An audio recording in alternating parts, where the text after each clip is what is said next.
Priory of St. Martin, Sergeant Patrick Harrington. He brought along with him a guest speaker. Her name is Jana, and she is the Veterans Liaison with Northwest Battle Buddies. And you may begin the recording. Thank you, guest.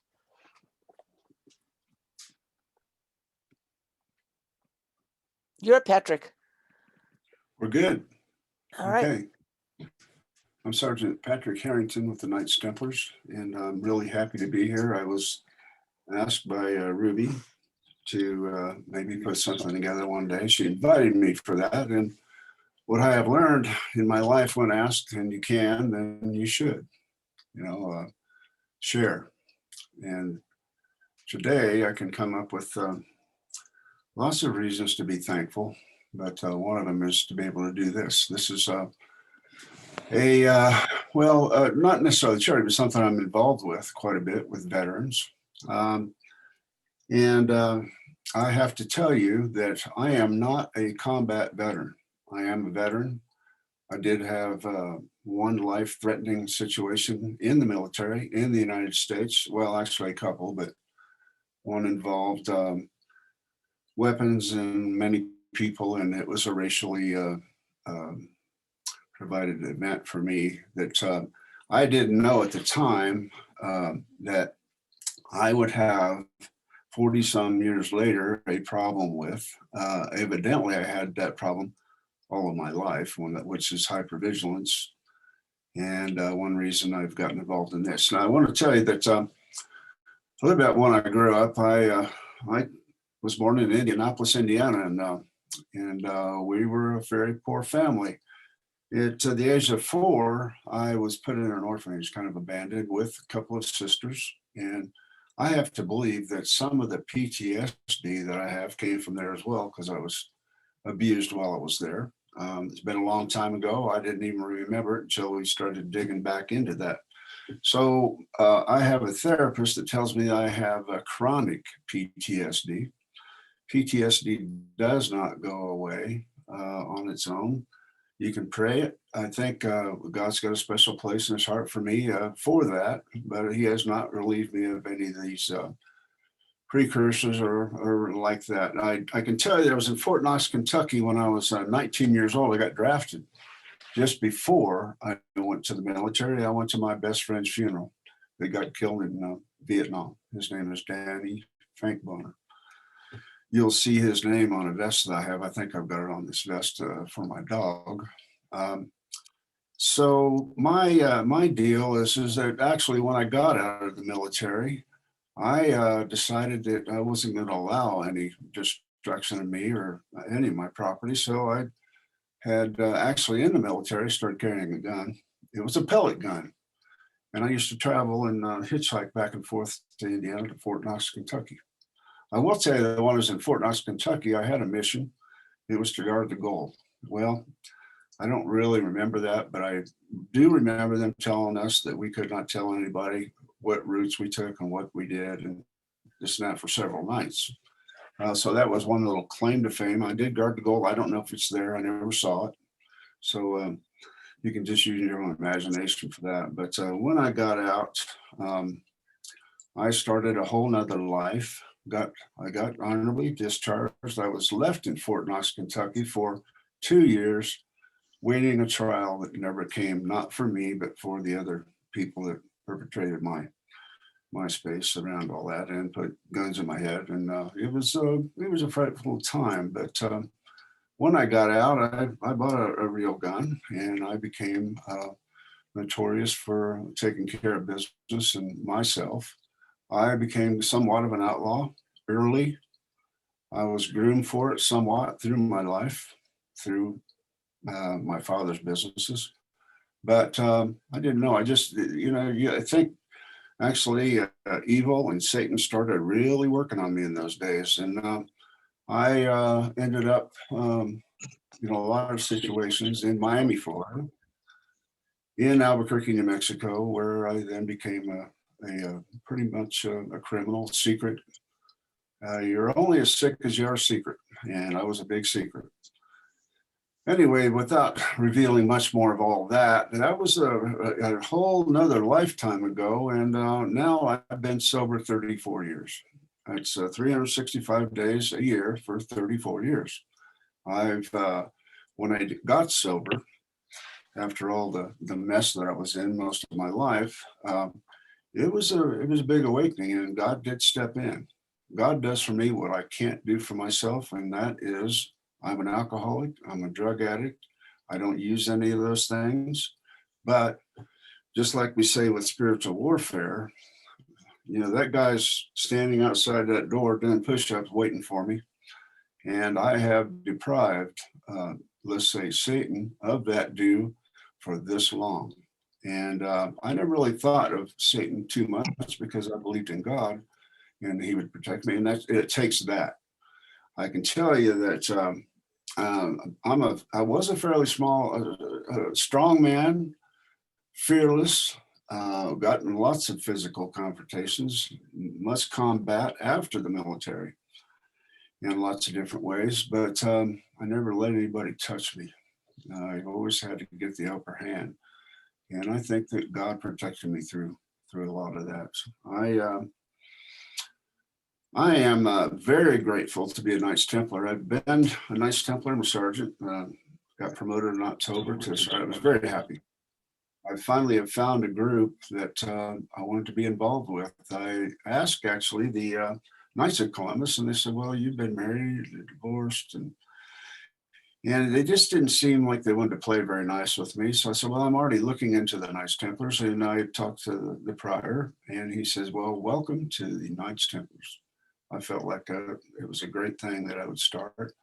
And the journey I've had here, the Knights Templars helped me so much with the spiritual warfare.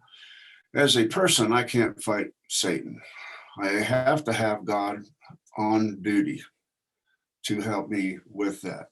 And when it comes to me, and it does, PTSD strikes at night. It strikes sometimes during the day. And some unpleasant situations. And this dog that you see in this picture, I guess you see this picture, Cody Living,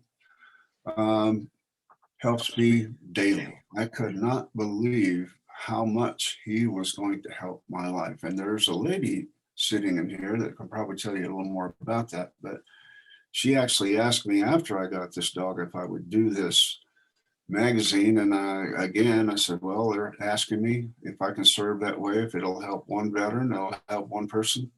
Sure, I can tell you that guy that's sitting on that and that lady there, that guy though, he would never let anybody take his picture years ago.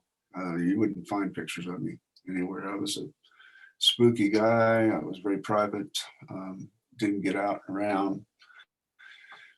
But from all of that, what I want to tell you is that this dog helps me with my life, and I think he helps with other veterans as well. As I meet other veterans, I have a little chip that I give out to other veterans when I see them, and that's one way I can give back as a thank you, especially the Vietnam veterans.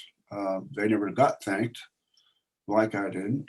I think maybe 4 or 5 times my whole life until a couple of years ago when it became very popular. And so I do, I can share a word, I can share something about God. I ask every morning, most every morning, like I did this morning. My dog gets me up at 5:30 in the morning or so. He wants to eat breakfast, and then he wants to go back to sleep. So I have my coffee, I might take a little nap, but by 8 o'clock we're out.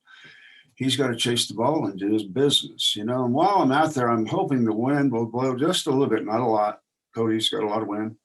But I've got an American flag and a nice Templar flag up there, and it brings a warm feeling over me that I'm a proud veteran, patriot, and the Knights Templars have guided me in a really good direction, although I've just begun. Anyway, I would like to see if Jonna wanted to jump in on this article or this look that we have here that she kind of put together. And she's done it for some other veterans. And I think that we could look at some of the other images along the way. So Jonna, would you like to talk about the Northwest Battle Buddies a bit and this project? Sure, thank you. First of all, thank you very much for the invitation. The pictures that you see on here, that second picture in from the top, that just happens to be Wrigley. And that's me holding him at the Portland airport. I was actually flying him to Cody, and he was being raised. He was raised by a foster family for about a year, and then he was brought back to Battleground, Washington. And that's him right there with Patrick on the day that he actually met Patrick.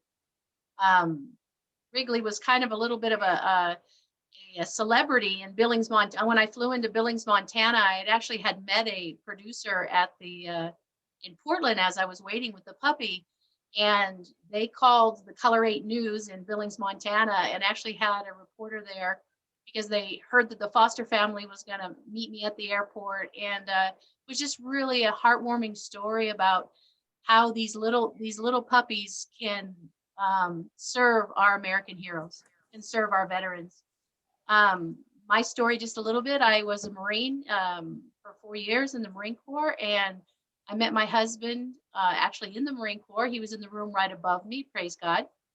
And we've been married for 34 years, and my husband went over to Iraq in 2003 for the invasion. He came home entirely a different man, and my children were 12 and 13 at the time. And fast forward, I met Joe Walker, who is Shannon Walker's mother, who is the CEO and founder of Northwest Battle Buddies. And she encouraged my husband for about 2 or 3 years to apply for a Northwest Battle Buddy. And she told me the name of the dog before my husband even met the dog, because the veterans never know the name or the breed of the dog until the day of the introduction. And she told me about a beautiful English cream golden retriever. And mind you, I've been praying for years about the service dog and about the help that my husband needed. And the dog's name is Gabriel. And I just knew that it was the angel Gabriel who was helping be the answer to so much what we needed in our lives. And shortly after my husband graduated, he came home and he started going back to church because he had Gabriel with him in the pew. So just a little bit story there for my journey with Northwest Battle Buddies. And shortly, about a year after that, I began volunteering and now working. I am the veterans liaison. So what I do is, first of all, when the veterans submit an application, I review their application and their paperwork, which is just their DD-214, their document that they receive when they leave the military. Make sure that they do qualify and contact them within 24 to 48 hours. I feel that it's very important as an organization that we are prompt, on time, and don't keep them waiting, because I do know from a personal experience, that it wasn't easy to hit that send button when they're submitting an application, because they're at the point where a lot of our veterans are on a lot of medications and they don't want to be on the medications, or they want to lessen their medications, and there is a need, and they hear about these dogs and they run into other veterans with service dogs. And again, for them to hit that send button, I know it's not easy.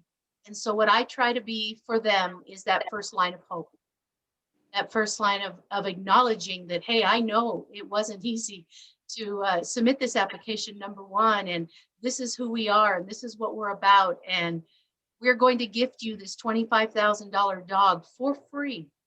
And just even hearing that, I talked to another organization and they were going to charge me $10,000. I said, well, this is Northwest Battle Buddies. I don't know about that organization, but this is what we are going to do for you.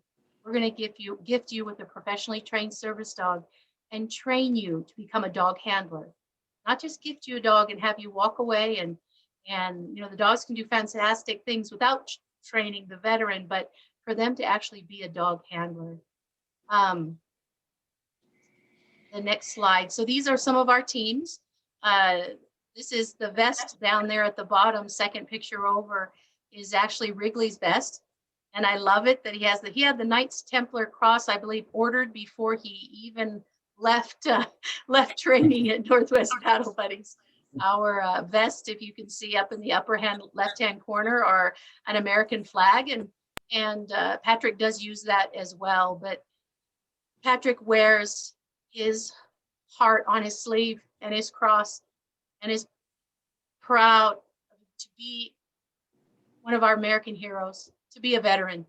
And I don't know if he could say that in his life years back or what have you, but right now where he's at on his journey, he has a lot of service behind him and a lot of service in front of him. And Wrigley is the one that's going to be by his side on this journey too as well.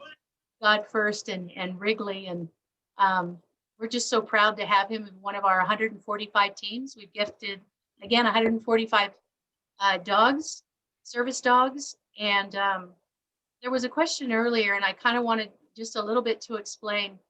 Our dogs are service dogs. Our dogs actually task for anxiety. They wake up veterans.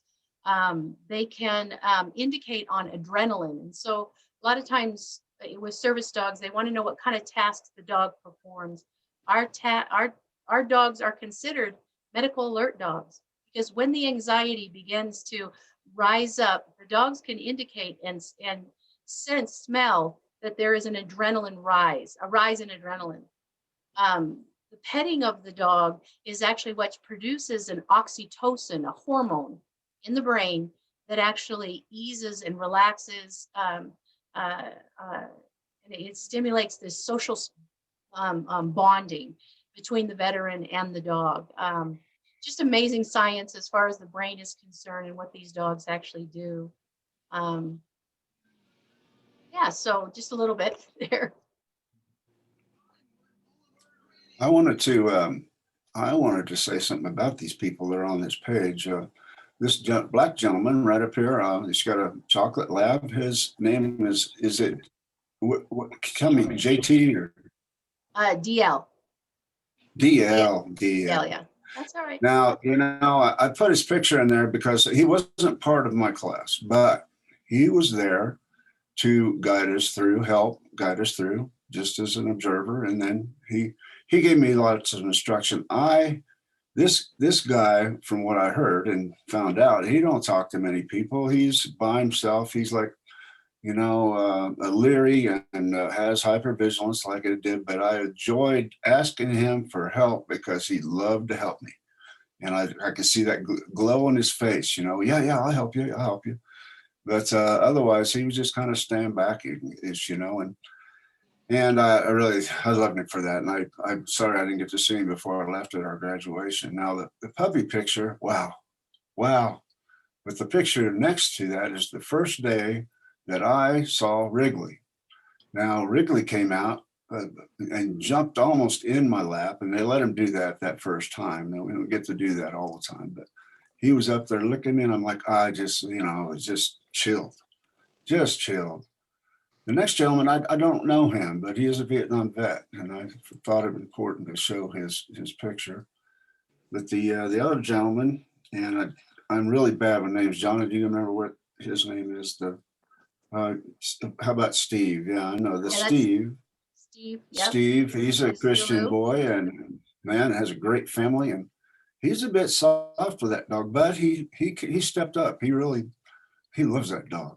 Now I have to tell you a little bit about the next guy. The guy's the bald guy. Well, I was asked before I went if I would mind taking him around because he had no vehicle. He has an electric bike. Well, I have one too, but that dog has to travel with him to various places. And I said, well, of course, and yes, of course, I can step up. I'm a veteran. He's a veteran. Well, he, I guess, Jonna probably could tell you more, and I'm going to ask her in a minute, but found that he hadn't been out much. And he went through the program for 1 week, and we hung out a little bit, had dinner. And one night he was supposed to come to dinner, but he didn't. And he got nervous on the first week and then locked himself in the hotel room for 9 days. He didn't come out. He lost the opportunity to have that beautiful dog.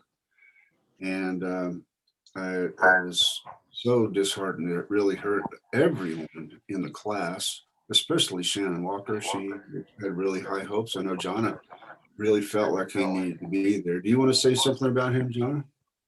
Yeah, so my portion of my job is to ensure that the veterans are ready for the journey. They have to train for 5 weeks. They need to be in the battleground area, and we have veterans in 13 different states. This veteran didn't come from very far, but it comes to find out that he wasn't ready for the journey. And I feel a portion of ownership because I need to make sure that they are ready. And you never know 100%, right? His dog's name was Journey. And Journey was gifted to another veteran, a female veteran, a combat veteran in the next group. And we haven't heard from him, but I still pray for him. And I'm sure you do too as well, Patrick, because I asked Patrick again a couple weeks before he went to training, because if Patrick didn't agree to drive this gentleman wouldn't have been able to come to the program. We needed someone to transport him back and forth to the training facility, to the mall, and so on and so forth. And I thank you, Patrick, for stepping up and even trying to connect with him afterwards. And we don't leave a brother or sister behind, right? That's right. And Patrick still reached out to him afterwards. I called, the hotel every single day and just, had the people check on him to make sure that he was alive, to be quite honest. And we have never heard from him again from the day that he stepped off, and from that Friday, we haven't heard from him again. I've tried to check in with him and no response. So continue to pray for him. Please do. And hopefully one day he will be ready for the journey. So. Yes, that was sad. Everybody felt that, everybody in the whole group. But I will tell you about this vest. This vest that's next to him. Like she said, I had Templars cross on me before I ever showed up there. Actually, I'd have it on my belt. I said one time, some guy asked me about one of my tattoos. I said, well, I'm a Knights Templar. She said, well, hell, it's all over you. Everybody could know that, but that cross and that Knights Templar is a badge of honor for me and the dog. The dog does help me talk to people. I have not a lot of trouble with that, but the dog's a big, icebreaker. So on any vest, and Wrigley's got quite a uniform. He's got quite an outfit. He's got a black one. He's got a camo one. He's got a dark green one. He's got the Northwest Battle Buddy one, which is an American flag, which he came home with and all that. So he's really well taken care of that way. The next gentleman, he was a great guy, had a family, and what a beautiful dog. So they used to bring us in there at 8:30. We didn't start till 9, and then we didn't start till 9:30. And for that hour, we all got to visit. And I think that was by design, that we would bond as well and open up and whatnot. So I can tell you that I've been in a room with a gentleman, a veteran that wanted to commit suicide, and he was on his way. And I went with my motorcycle gear on because I didn't know what I was going to find. There was 2 other veterans there. And eventually, after I hit him in his chest and woke his ass up some, and I said, I thought I told you not to quit before the miracle. Yeah, I know, but he was sad and hurting and all that. And so I asked the other 2 veterans, I said, do you want to let this guy die tonight, or are we going to help him? And I meant it. And they both said, yes, we need to help him. I said, okay, because if they had said no, he may not be here today. He does have a right to do that. But I was hoping it wouldn't be on my watch. I didn't know if I was going to have to beat him up or beat those guys up, or that's a big talk for me now because I'm 69 years old. Okay. I mean, that doesn't come easy, but God made a different plan. I did pray for him, and I pray for every one of these guys. That's just something I wanted to say. I guess we have a couple of videos, and John had told me that the Shannon would like for us to look at number 2. Is that what it is, Jonna? I believe number 2 and number 4. Number 2 and number 4, and I like 5. So I don't know. We're going to see what kind of time we have. But okay. There's some things about Northwest Battle Buddies and the operation never quit, but is this the second one? Ruby? Yeah, that's the second one. I had to unmute Okay, myself. good. Well, let's take a look. It's about a 3-4 minute video.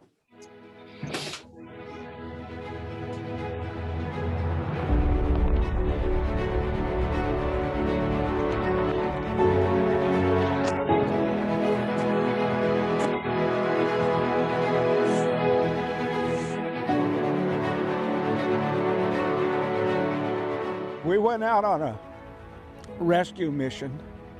There were 6 of us on the boat that we were on. Apparently we were hit with a large breaker which rolled the boat over. It swept the other 5 crewmen off the boat. We never found them. When it re-righted, I was with it for probably an hour and a half, and then it rolled again and it put me into the surf. Was washed up on the beach, and a couple guys happened to be there and found me and dragged me up out of the water. I have a lot of nightmares on it.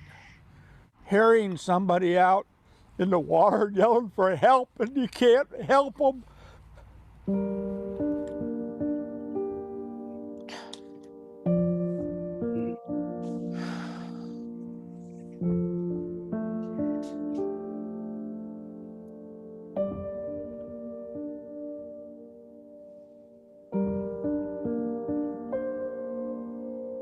One of the biggest things was my temper. I was very quick to anger.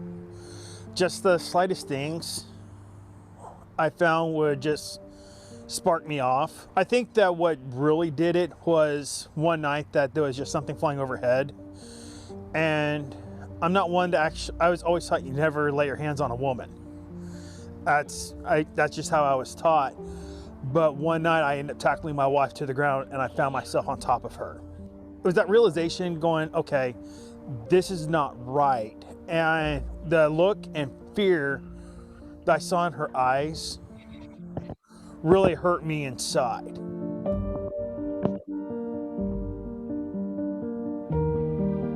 You go from military to civilian, you don't have the support like you do when you're in the service, because people don't understand the service. They just assume John's being, I'll just say mean, and he's not trying to be mean. I automatically assumed every time somebody's like, oh, you're different, you've changed. Oh, I've got to try and get back to that. I've got to figure out how to be that guy again. And with what you've experienced in your body's own physical reactions to that, every time something kind of stirs something up, it's not going to happen.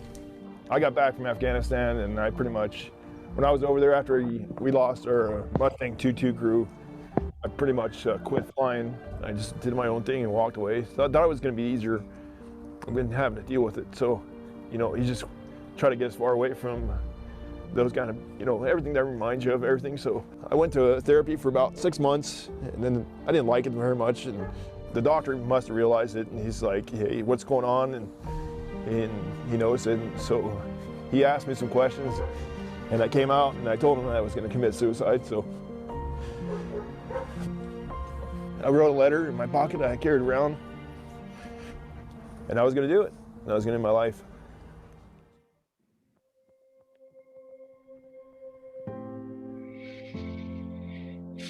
There is no cure for PTSD. The traumatic stress physically changes certain things in your brain. It doesn't go away. There's no shot you can get. And rimfire is not a cure, but he helps me manage the symptoms.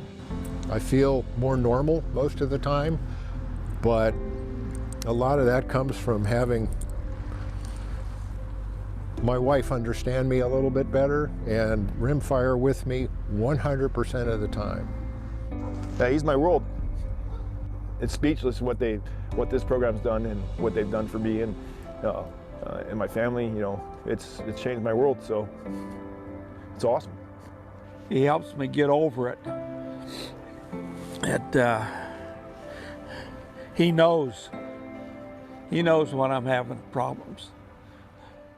Every time we start a new class, We usually start with about 6 veterans, and it is our hope the day before they met their service dog is their last worst day, and the day they meet their service dog is their best first day.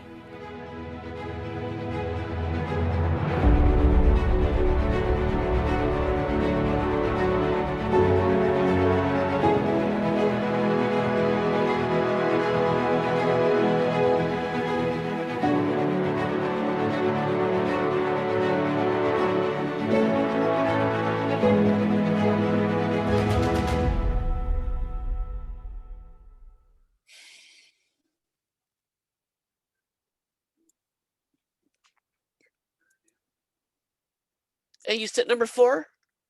Yeah, Yes. that'd be fun. Mhm.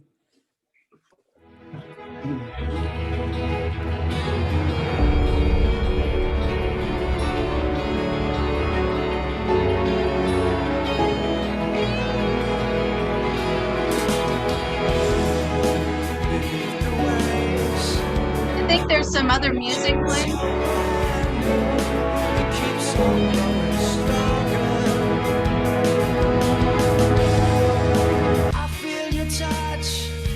I hear some other music.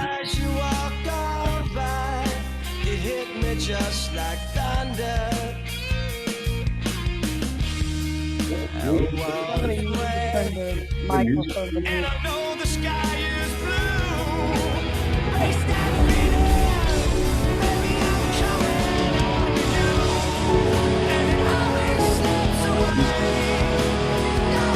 Ruby, maybe try closing the other tab in the previous video.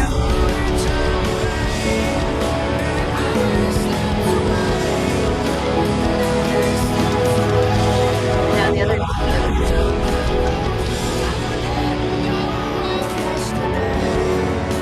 A pack animal or a dog has to have order, discipline, leadership. So when you have a service dog that is trained like our dogs and you have hand I'm wondering if it's the other tab that's still open. Okay, I'm gonna 2. try it again. I just exited. You guys don't hear anything? Not right No, now. no. No. All right, let's do it again. 1, 2, 3, 4.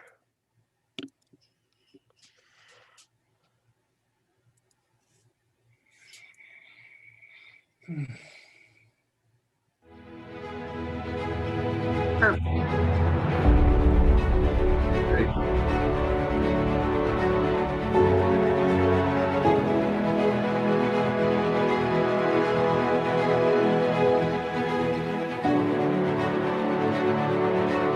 Is that better?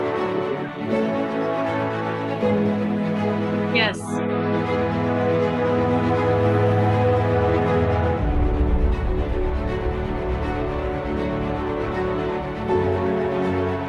A pack animal or a dog has to have order, discipline, leadership.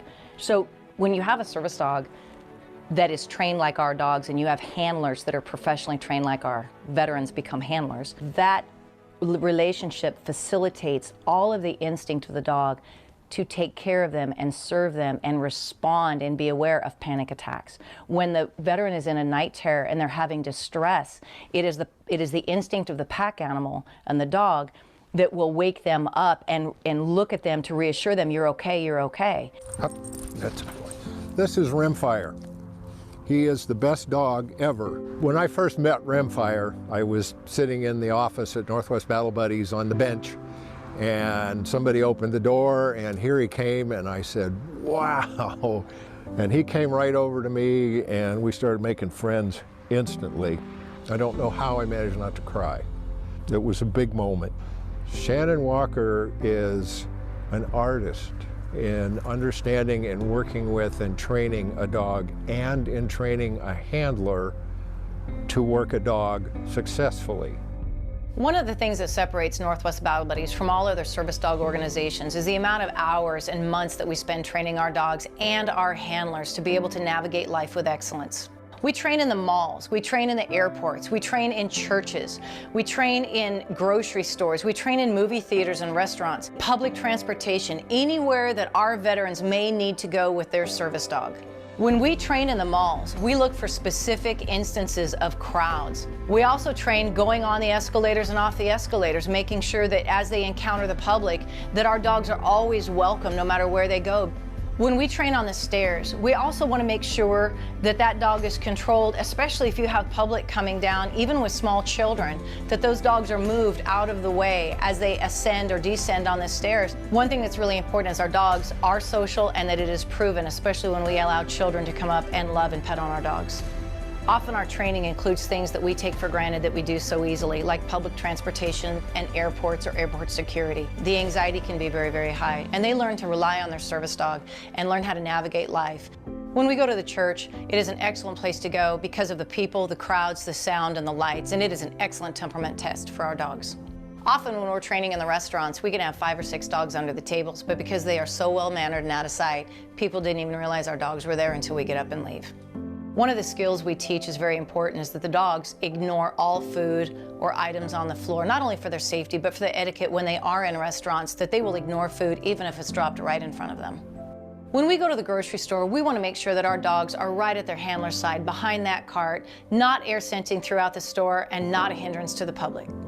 With our dogs, a service life is the best life. When their vests are on, they know they're working and they're serving their handlers. But when that vest is off, they get to play and just be dogs.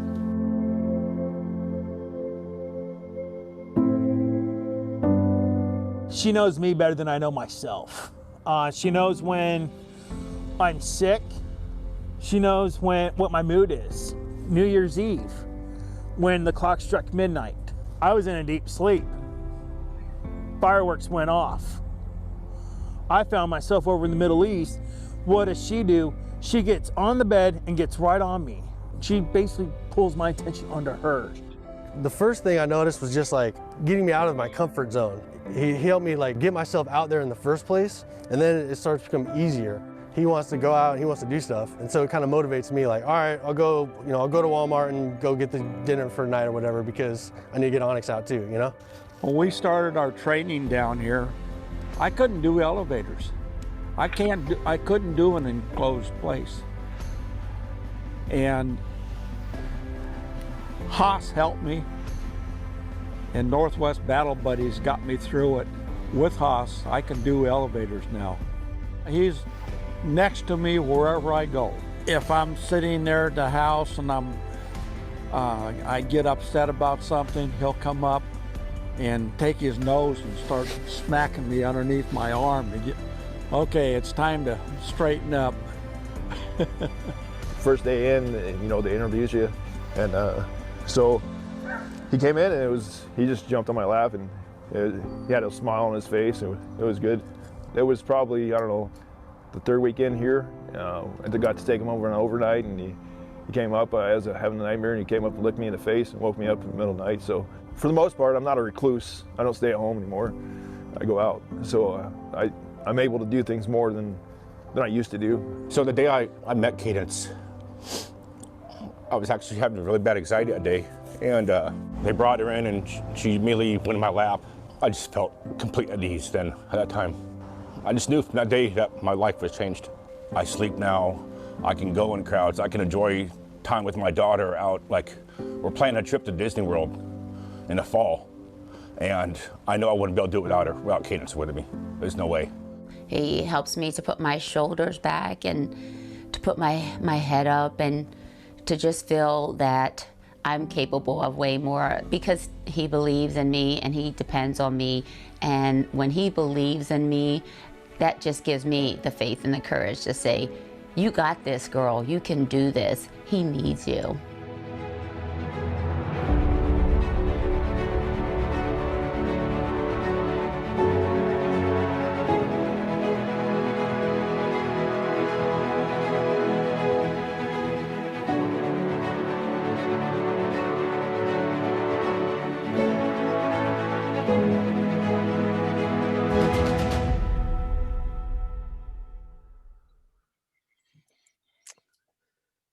Okay, Thank you. was Thank there any other videos you wanted to see? Yes, thank you, Ruby. You did Yeah.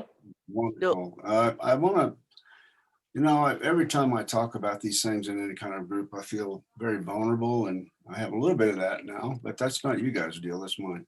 I wanted to tell you a couple of things that my dog have done for me, and it was just the other day that I have to have some outside help, what we call outside help in the programs, that I see a neurofeedback therapist, and she wears things up my head and watches the therapy and things like that. Some of you might know about that. I've had 60 sessions of biofeedback for ADD and depression and whatnot. But the other day I was in her office, and I guess I'm a great actor. I'm a big actor. And so I was speaking to her about some issue or things that were going on, and pretty normal tone, I thought. But my dog was in a down. And when a dog's in a down, he's very settled. He's got his head down. He's just hanging out. You know, he's alert. He's actually working to sense anything that might be going on with me.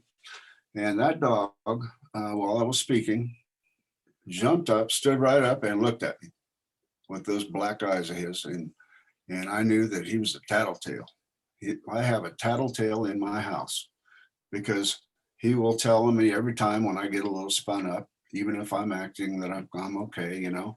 So then she asked about what's going on behind that, you know, so then we have to get really right down into it. Now, I'll tell you another thing that I don't usually talk much about, but I have nightmares. This dog has woken me up.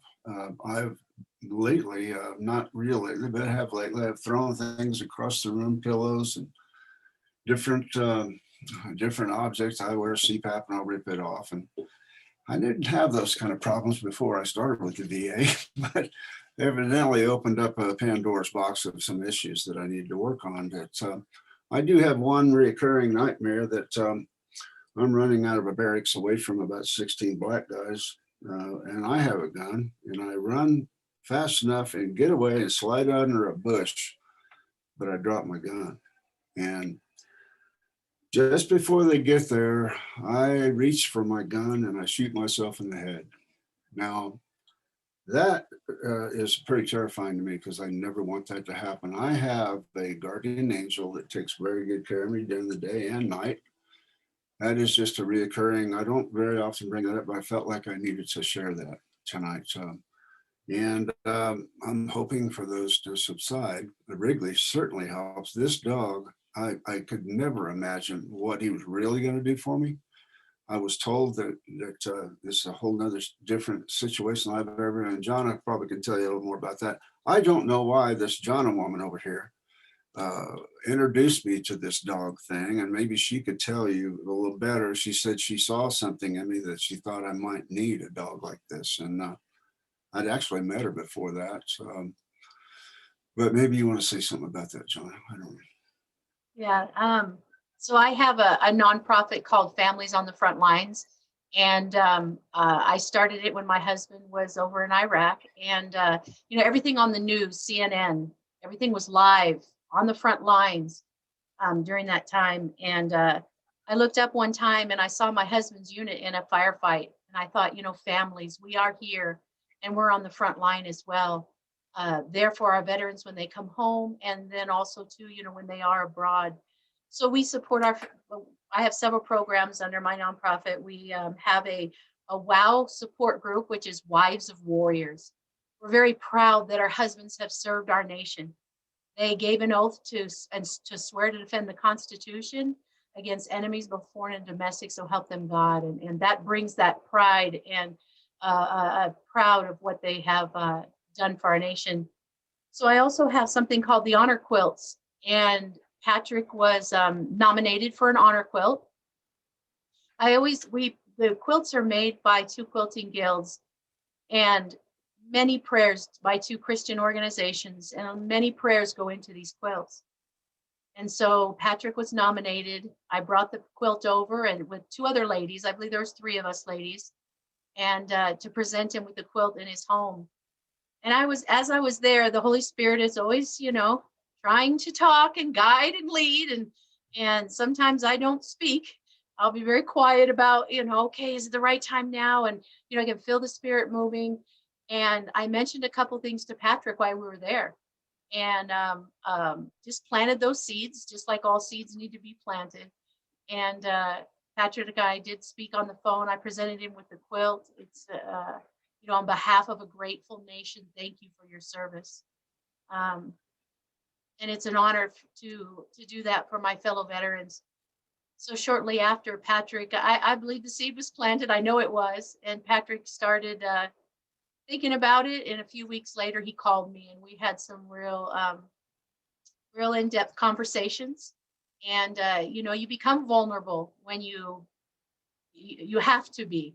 Unfortunately, we are taught that, you know, suck it up, buttercup, in the military. You know, pain is weakness leaving the body. All of these idioms and all of this, you know, acronyms and such, so that we can forge forward and push forward.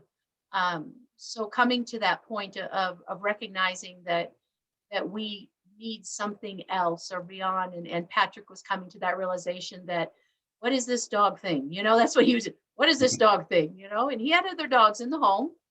He's got 2 other dogs, and he had to jump through some other hoops and pay for his dogs or one of his dogs to be professionally trained so that he could bring a service dog. So he did have to sacrifice more than most. I wanted to just mention a little bit about, if you remember in the video, the gentleman, Matt, with the dog Cadence, you know, who said he wanted to go to Disneyland. Well, he went to Disneyland. And, you know, you've got thousands of people around you. And in the military, we watch our back. Why do we sit, you know, with against the wall? Why do we, you know, have been trained to defend ourselves? And also, you know, because of the hypervigilance, he did go to Disneyland. And also, even more of a triumph, he was on 15 different medications before he got Cadence. Within 6 months, he was on 0 medications. Now, not everybody will get off of all their medications, and that's fine. My husband and I believe, and I don't remember who told us, but they said one time, someone said, you know, pause before pills. These dogs in general are amazing. They're one of God's many gifts.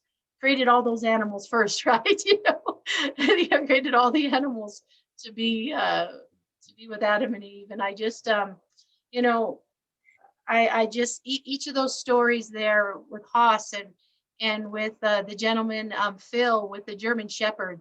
Phil was a dog handler in Vietnam. And when the handlers left Vietnam, there was no option to bring their dogs home. There was 4,000 dogs that were destroyed or let go. These days, we bring our dogs home. You know, we honor the dogs. But back then, so his dog Tina was killed, and because they wouldn't bring it home back for its honorable service to our nation. And so Phil never owned another dog, but I knew that he wanted a German Shepherd, and to trust that German Shepherd was going to be anything like his other dog, Tina.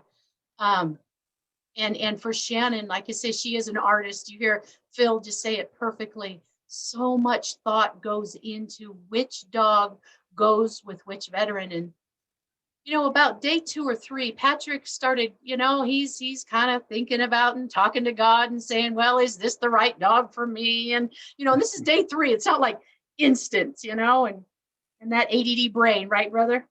Right.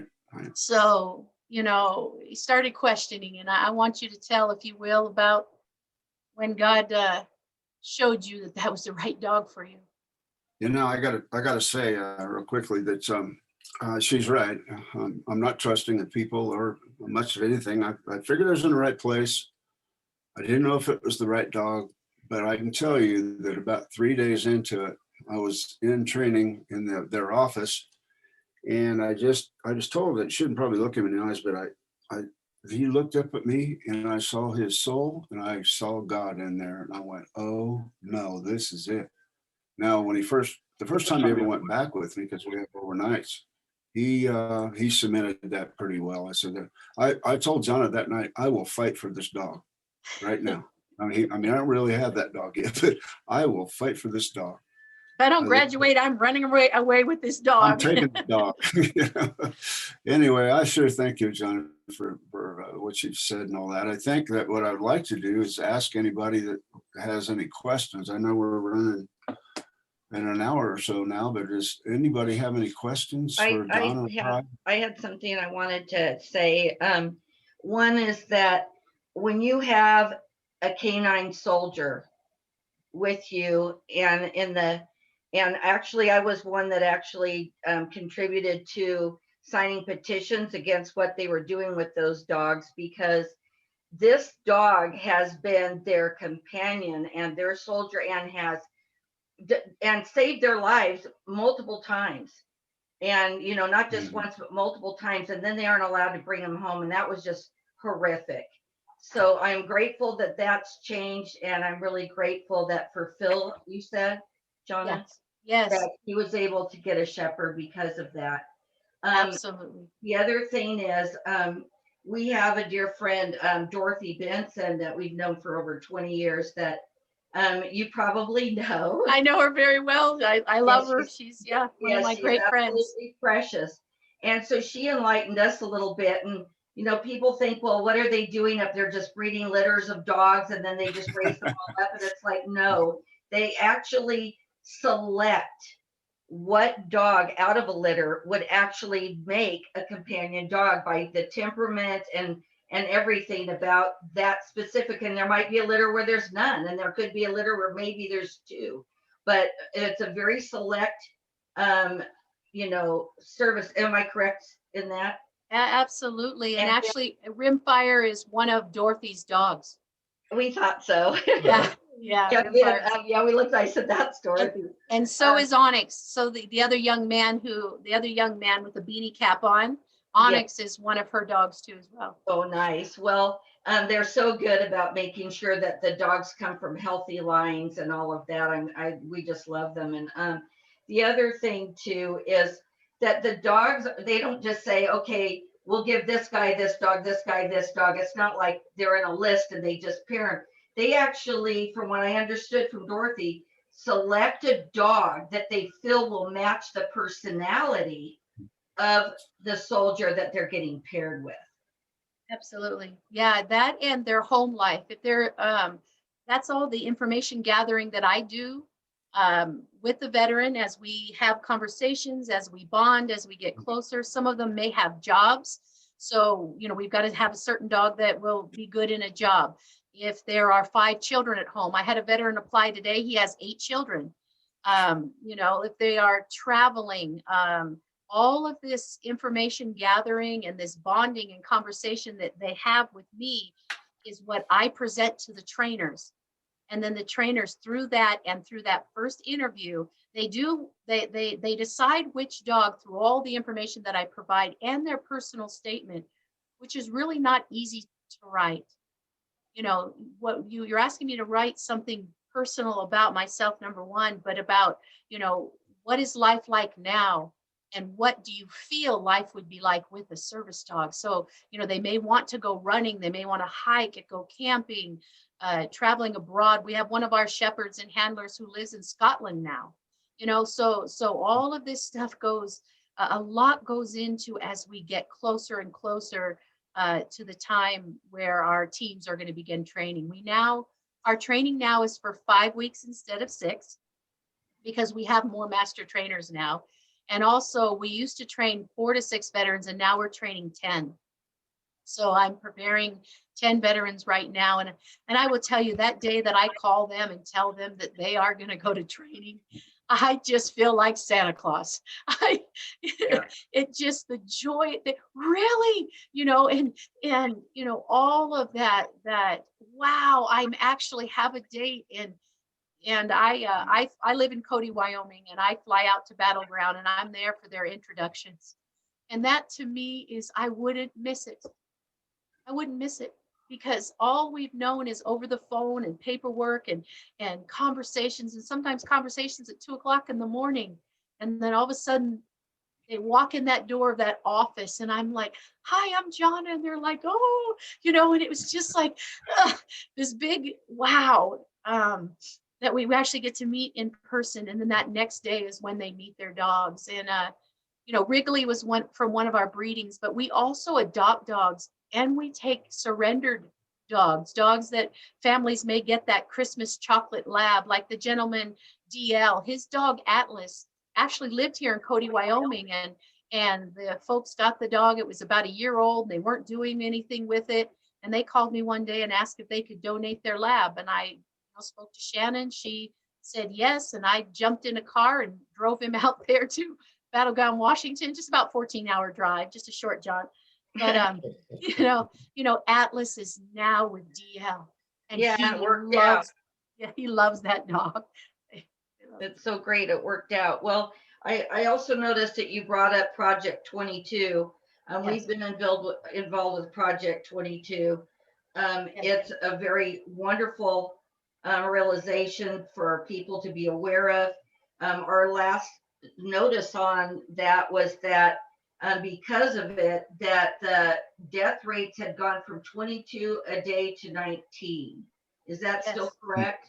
That is correct. The national average, and what a terrible thing to have an average for is 19. And but that's but ONQ 22 is one of our fundraising. So it's Operation Never Quit 22, and that's where you can donate $22 or more a month. You can sign up on our website, www.northwestbattlebuddies.org. And just a small side note, again, my husband was 22 years Marine Corps. I was 4 active, 4 inactive, and my husband and I, we lost 14 friends to suicide. In about 5 years, we stopped counting because one day I woke up and I thought, why am I counting?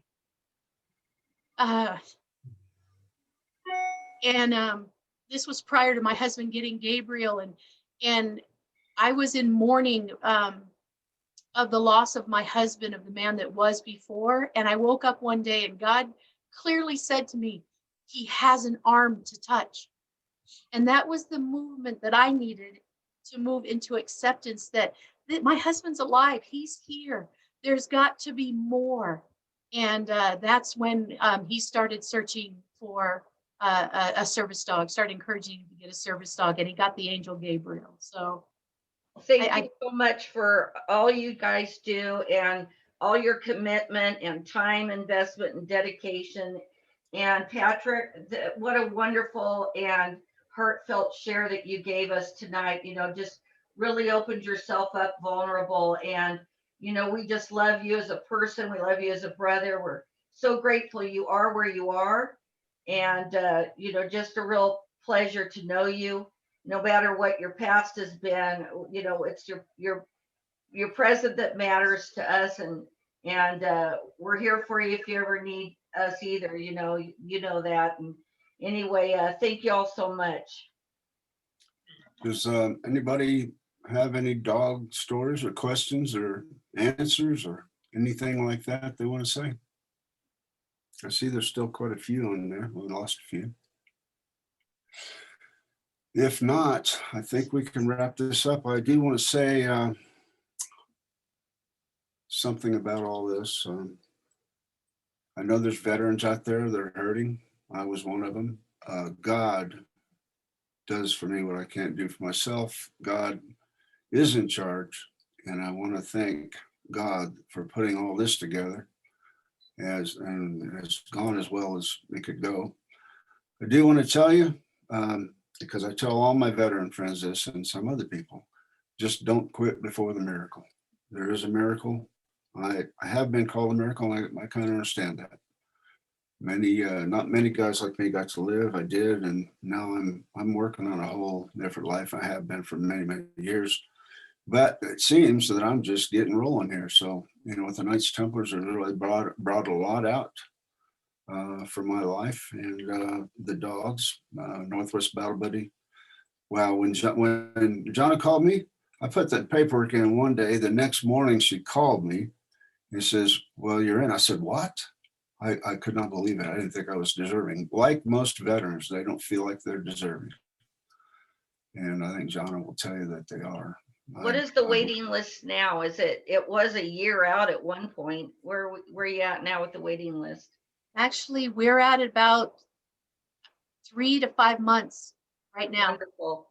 And we were one time 3.5 years. But now that we are training dogs in 2 different places, and we started breeding and also still adopting from humane societies and donations. But because we have the amount of trainers now they're not waiting as long.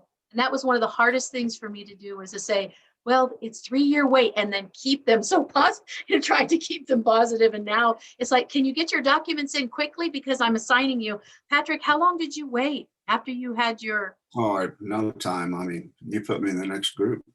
Yeah, so it was a couple I think months. I was supposed Yeah. to go in later, but then you found there was a spot earlier, and I left. You know, I got my stuff ready, and within a few weeks, yeah.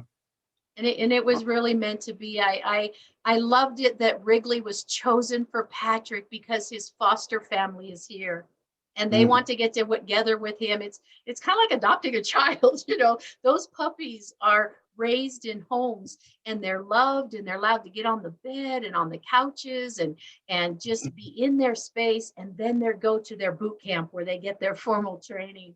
But I'm just so excited for Patrick and for Olivia too. For Olivia, because it affects the whole family in a positive way too as well. Just in, you have the negative that affects, right?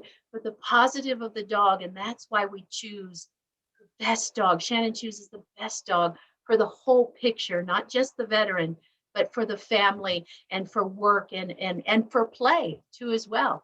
You know, some dogs might want not to go on a boat. We have a guy who takes his dog paddleboarding, and it's on the board, and he's just, you know, out there and enjoying what he enjoyed before the trauma. So, yeah. You know of a couple of veterans that were on the list when they heard they had to wait even a year, they didn't want to wait.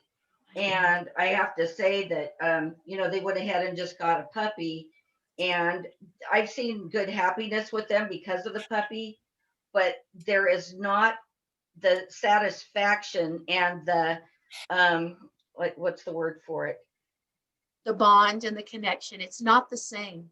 Yeah, it's not that confidence that you would have with a service dog. Absolutely. I mean, they have the dogs, but you don't, it still minus some confidence. Maybe there's some happiness, but the confidence is so important. And so, you know, the fact that you guys are so dedicated, and it's just a wonderful thing. Thank you. Thank you. One of our teams lives out there close to you in Elk. We live in North Eugene. Oh, Eugene. Oh, okay. Okay. But you know Dorothy. Okay. Yeah. Yeah. When she had Dobermans, we got a couple of Dobermans from her. Yeah. Oh, And we had one that we trained because we were doing patrol for the Oregon Rangers. So one of the Dobies was used to do some search and then. I wanted to say, you know, if anybody wants to see that front page of me and the dog and my wife, I have an electronic copy of the article that was in there. If you'd like to see it, just PM me or whatever.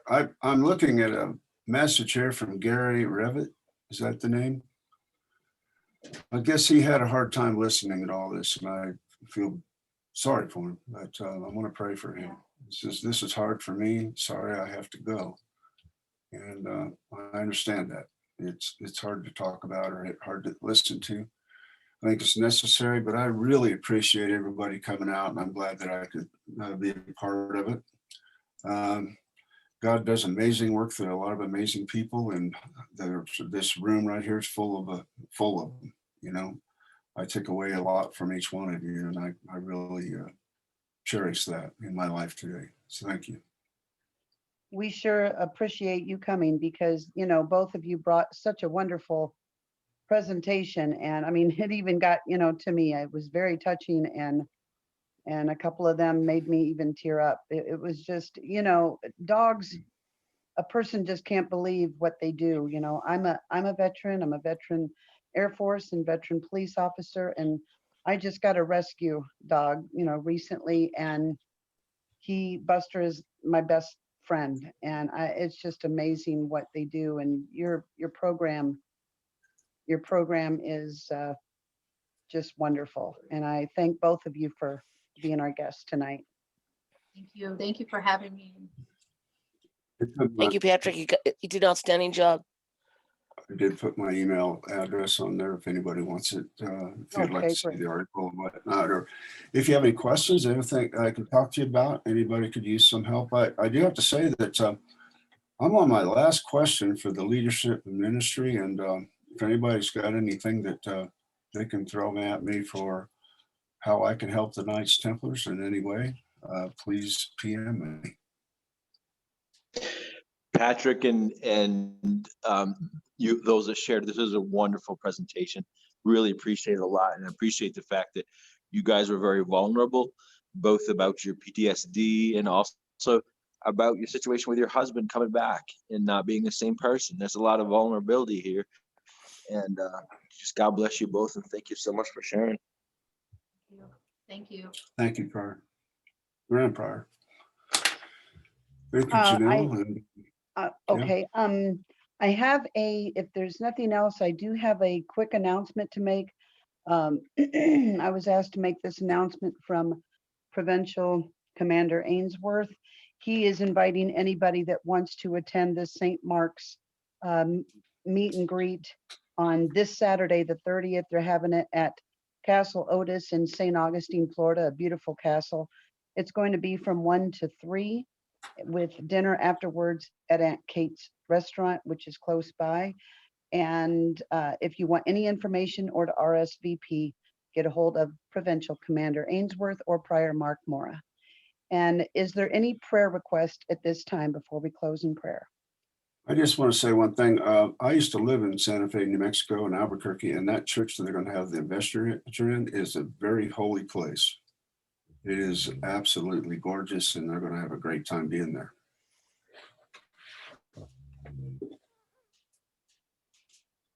I would like to put a prayer request in for Gary. He seemed to be having a hard time. Okay, we'll make sure to get pray for Gary Revelle. Mhm. Anybody Yes, else? absolutely. Reach out to him. Yes, companion at arms, Johnny Murgia. His family's gone through a loss and a difficult time right now. So he's wants prayers and support. What was his name again? Johnny Murgia. Johnny Marquia? Murguia. Okay, Marquia. Okay. All right. Anybody else? Yes, Go ahead. Sorry, you go first. I apologize. I would like to put a prayer request in for a person named Mr. Barger. And I can't say his first name because he's too well known, but I Okay. think he needs some prayers. I always pray for him. Like an unspoken for Mr. Barger? Okay. Mr. Barger, yeah. Okay. Oh, okay. All right. And Grand Prior, did you have one? Yes, thank you so much. Just to please pray that this letter that's sent out tomorrow to the Canaan government will do the miracle that we need so that we can get out unscathed. So yeah, prayer for this letter. God would bless this letter to the And for government. you and your wife getting a home. Okay. On Yes. this home, new home. Okay. Yeah, well, we're putting an offer in tomorrow. It's a long ways from, Okay. but it's a hope. And I just want to make sure Dale Scobert, you wanted the address for the Grand Prairie. Do I have that right, or have I got the wrong person? I believe it. I think he's gone, but I think that's he did. He's the one that wanted that. Okay, I see you, Dale. Thank you for your hand. All right, I'm going to message you that now. Thanks. I will appreciate that, guys. Okay. Did anybody want to close this out in prayer? You have the list. Okay. Yeah, I can go ahead and close this out. Okay. And dear Heavenly Father, we thank you for this time that we were able to come together, and thank you for these presenters that brought to us such a wonderful message and such there's not even words to explain what a wonderful mission that they're doing for the veterans. It's just fantastic. And we thank you, God, for people like this that are involved. And we are doing a prayer request for CAA Johnny Magura. He has had a loss in the family, and we pray for comfort in your arms to wrap around that family at this time and give them comfort and peace. We ask a prayer for Gary Ravel. He suffers from PTSD. He is one of our veterans, and he was not able to stay with us tonight. And we just ask that you, again, wrap your arms around him and give him comfort and peace at this time. We have a special prayer request for Mr. Barger, and unspoken, you know the need. Father, you always know the needs of what we need, and we just ask for your mercy at this time. We also ask a special prayer request for this letter that is going to the Canaan government for to help with this battle, this ongoing battle with the church legal matters, that things just start falling into place, because we know that you love us, Lord, and we know that you can provide for our church, for the Templars Church. We ask you to lead, guide, and direct us the rest of this week. Bring us back on the next Templar meeting and safely. And we just ask all this and give you all the glory. In Jesus' name, amen. Amen. Amen. Amen. Thank you. Thank you for attending this evening. And if you want to speak at an upcoming roundtable, please contact myself, Janelle Cook, or Turco Ruby Blaz. And again, we thank you for your speaking this evening, and you all have a wonderfully blessed night. Thank you, Jonna. Thank you. I'll be talking with you. Thank you, Jonna, for coming to assist Patrick tonight. Oh, you're very welcome. Thank you. It was an honor.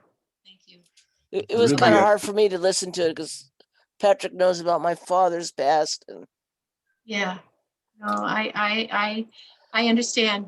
I do. I have my own, yes.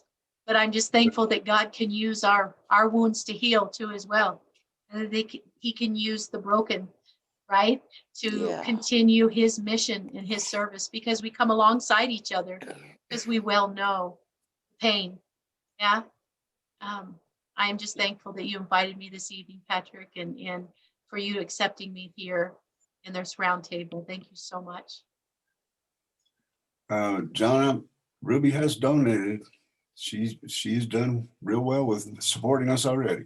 Thank you, Ruby. Thank you so much. Welcome. It's my honor. And you do it in honor of your father? I think I did it in honor of my dog that passed away this August. This August, yeah. Barney Boy. Oh, Barney Boy. Oh. Yeah, it was. You know, I wonder why we have dog. And you know, I know people say too as well that it's God spelt backwards. Yeah, it certainly is, you know. That's right. But God is the one who placed this mission on Shannon's heart. And when a veteran walked into her office one day and said, "Would you help me with this dog?" And that story is on our website. So if you know any veterans who have deployed, any veterans who need help, even if they don't qualify, I will give them to the Association of Service Dog Providers for Military Veterans, whether it's military sexual trauma or other traumas or wounds that happen during their service. I will refer them to an organization that will gift them with a dog. So again, if it's not our organization, I will help them find one. So, you know, when they gave me my dog, they did not tell me they were going to give me a snoring dog. He's behind me. He's behind me. I don't know if you can hear him, but he's snoring. He's a snoring dog.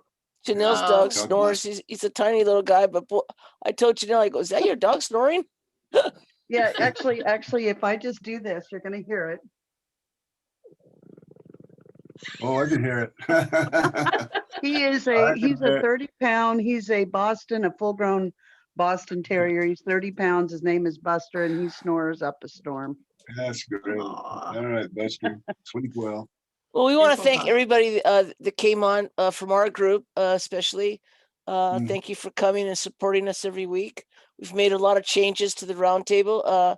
I'd like to think for the better, and you know, we got a great lineup this year of speakers. We're branching out a little bit. Janelle and I were able to make friends with one of the authors from Oak Island, and now we've just made contact with the Lost Relics of the Templar, and hopefully we'll be asking them to speak pretty soon, and then we'll see how it goes.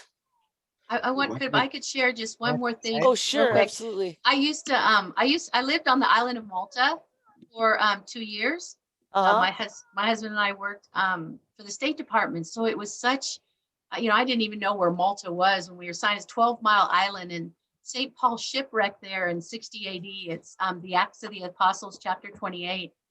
It was so amazing to live, and whenever I see the Knights Templar cross, I always think of Maltese cross. The Knights of Malta, and yeah, so I loved living there and being with the Maltese people and learning the history of the island and sitting where St. Paul sat. St. Agatha was there, and Caravaggio painted the beheading of St. John there too as well. So just a lot of rich history, and the house that I lived in was older than our country, older than the United States of America. So I just every time I see the Knights Templar cross, I think of very fond memories of the Maltese, the Knights of Malta. Well, I would think that you probably could be invited back anytime you want. I'm pretty sure. Oh, absolutely. Not that I wanted to speak about it. I was just sharing my affection for the cross. Well, we're actually trying to get you hooked up with Sister Donna, who does the recruiting. See if you'd like to join. We may get a recruit out of this. Yeah, exactly. Oh, boy. I'm happy to help however I can. Okay, Patrick will share my contact information. All Well, right, happy you to guys. have you. yeah. All right, I'm gonna thank you take so this much. morning And God dog- bless I'm you. gonna take this morning dog to bed. Okay. All right, God All bless right, you thank guys. you. Thank you. Good night. God bless you. Good Thank night, you for everybody. coming. God Good night. bless. Good night. Night, everyone.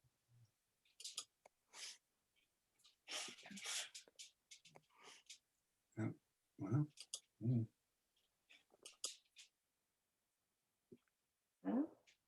There we go. Nope, still not doing it.